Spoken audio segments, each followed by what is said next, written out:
How will climate change alter the acidity levels in the ocean, and what will this impact the most? The biggest victim of climate change is our ocean. Climate change would have already made the Earth uninhabitable if it wasn't for them. The ocean is an ecosystem that covers 70% of the planet and provides 50% of the oxygen we breathe. Diving into the sea is like diving into the history of life on Earth, where creatures precede humankind by hundreds of millions of years.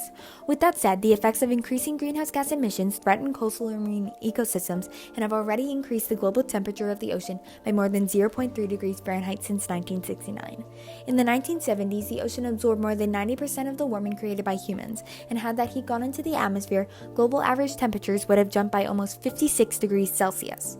Not only that, but our emissions have extreme effects on ocean currents, weather patterns, and sea level. As well, damage, property loss, and infrastructure failures due to coastal storms and rising seas are inevitable. In order to adapt, the ocean has to profoundly alter its biota, natural science, and services. But as vast as the seas are, there is a limit to how much they can absorb, and they are beginning to show it.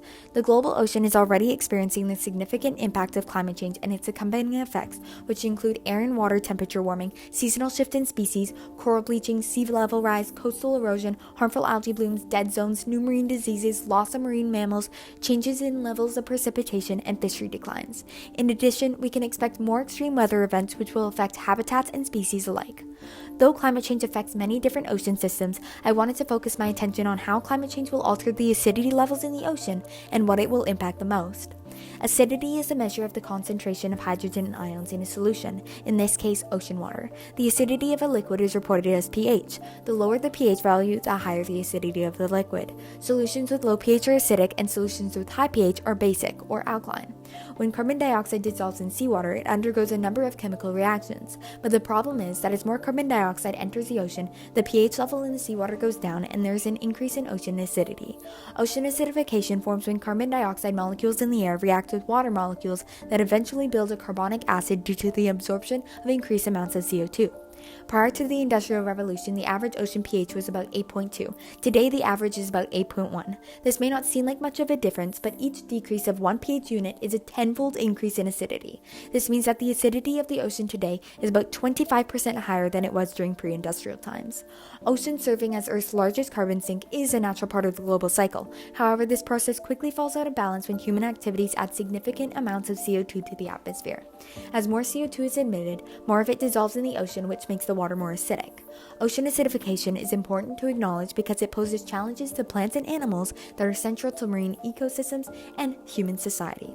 These changes to the ocean aren't happening at the same rates worldwide. There are significant differences across rises of temperature, latitude, and depth. The rate at which water absorbs CO2 decreases as water temperatures increase. This means that the polar regions like Alaska absorb more CO2 than the warmer tropics. As a result, polar surface waters are generally acidifying faster than those in other latitudes, and warmer regions of the ocean are releasing CO2 into the atmosphere instead of absorbing it. Under natural conditions, an infusion of nutrient-rich, cool, and corrosive deep waters into the upper layers is beneficial to coastal ecosystems, but in regions with acidifying waters, our actions amplify the effects of existing acidification. The direct effects of ocean acidification may not immediately be felt by humans, but unsurprisingly by the organisms that inhabit the ocean, and effects on them could create a chain reaction that will eventually affect our lives too. Ocean acidification paired up with other climate impacts poses humongous threats to the survival of many marine species. Corals, oysters, sea urchins, clams, mussels, crabs, and other sea life are super sensitive to this acidification. The rising pH reduces the availability for the carbonate ions in the ocean water to provide the building blocks for these organisms to make their shells, skeletons, and thrive, significantly reducing their chances for their offspring to survive. The calcium carbonate molecules, the minerals that build the skeletons and shells of these organisms, at lower levels can actually begin to dissolve. As well, it's predicted that 70% of all cold water corals in the entire ocean will be surrounded by seawater that's dissolving their coral structure by the end of this century. Corals need these carbonate ions in seawater for the structure in order to build coral reefs. Coral reefs are one of the most important organisms in the ocean because they support 25% of all marine life in the entire ocean. But when water temperatures get too high, corals start to disintegrate through a system called coral bleaching, leaving them more vulnerable to disease and less able to maintain and build their skeletal structure. When stressed by changes in the environment such as temperature, pollution, nutrient availability, and more, this process leaves behind vulnerable white skeletons and threatens reef resilience. In addition, a report by the Intergovernmental Panel on Climate Change finds that 99% of the world's warm water coral reefs could disappear if global average temperatures rise 2 degrees or more above pre-industrial levels. Evidence suggests coral reefs may have some capacity to respond to warming, but it's unclear if these adaptations can challenge the increasingly rapid pace of climate change. However, the effects of climate change are being driven by a variety of other human-generated disturbances, making it even harder for corals to respond. There was a natural acidification event millions of years ago that was much slower than what we are seeing today and coincided with a mass extinction of many marine species. If ocean acidification affects the populations of these organisms, it could have knock-on effects further up the food chain, including species of fish that are widely caught for food. As well, studies have shown that ocean acidification can cause chemical changes in the signaling molecules many marine organisms use for a range of reasons, such as settlement, reproduction, and detecting predators. This means ocean acidification can also negatively affect organisms like the zooplankton that provide the foundation for many marine animals and fish species that use chemical sensations to avoid predators. As another effect of the warming waters, marine life across all parts of the food chain are shifting towards the poles to stay cool. But as species shift, they're not all moving together, and many species time their reproductive and migratory cycles around their prey. When these routines are disrupted, we can see mass stranding, starvation, and a poor success in reproduction.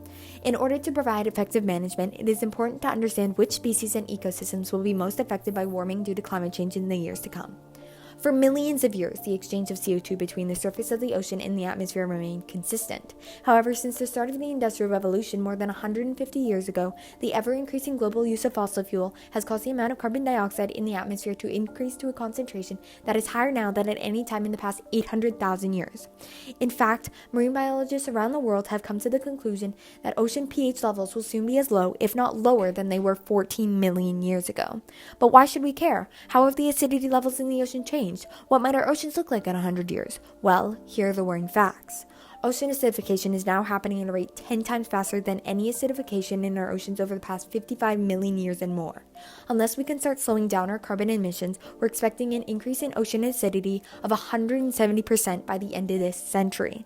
Current predictions suggest that the average ocean surface pH will drop to around 7.7 in 100 years, which could wipe out 1/3 of all species in the entire ocean. The over-acidification will not only kill off existing and future coral reefs entirely, but it will cause devastating damage to the many ecosystems that our marine life depends on. For instance, in a recent experiment, some healthy tropical corals were placed into seawater at a pH that we're expecting by the end of this century. After only 6 months, you could see that the corals had almost completely dissolved. Studies like these have begun to predict the elimination of most warm water coral reefs by as soon as the years 2040 to 2050. As a matter of fact, over 10,000 years, pH levels in the ocean dropped by 0.7 units, and it's thought that this ocean acidification played a significant role in helping wipe out many marine species. This was dubbed Earth's greatest extinction event 255 million years ago and took place over 10,000 years, whereas the ocean's pH might drop by 0.4 units in just 100 years' time, making it unlikely that many marine organisms will be able to properly adapt to the changing conditions.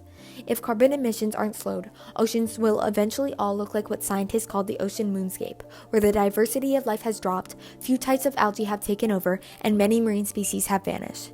If CO2 emissions continue on their current trends, Earth is on course to be 2.5 to 5 degrees warmer by the end of this century. Unless we can start now to slow this down, it's terrifying to imagine what our oceans will look like for our generation and the generations to come. So what can we do to help? It has become clear in recent years that putting a price on carbon is the most effective and easiest way to reduce emissions. Since the tax was introduced in 2008, fossil fuel consumption has declined more rapidly in BC than in any other Canadian province. Evidence shows that carbon pricing reduces emissions, stimulates innovation, and raises government revenues that can be recycled back into the economy. But while this trend is welcome, it comes nowhere near to addressing the full damage inflicted on the planet by global warming. That's why the Paris Agreement came into force. Its intent was to unite nations in an ambitious effort to limit climate change and adapt to its effects. The central goal was to keep global temperature rise below 2 degrees Celsius or 3.6 degrees Fahrenheit above pre-industrial levels and limit further temperature increases. But to meet these targets and to battle climate change, our consumption behavior globally, domestically, and personally will need to change. That's why we as a community need to take action. Reducing our household carbon footprints and supporting transitions to cleaner energy are great ways to help.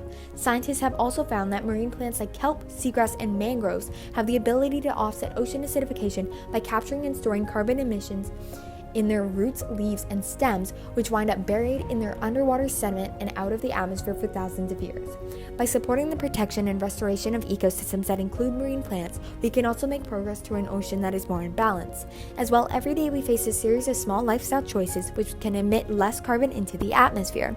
Recycle and reuse things, walk or use public transportation, turn off electronics when you're not using them, eat less meat, and more locally grown vegetables. And last but not least, spread your knowledge about climate change with others. It's easy to think that our own individual choices have no effect, but with 7 billion people living in the world who make dozens of choices every day, the numbers really start to add up. When it comes to climate change, the main takeaway is that it's real, and though we are part of the cause, we can also be part of the solution.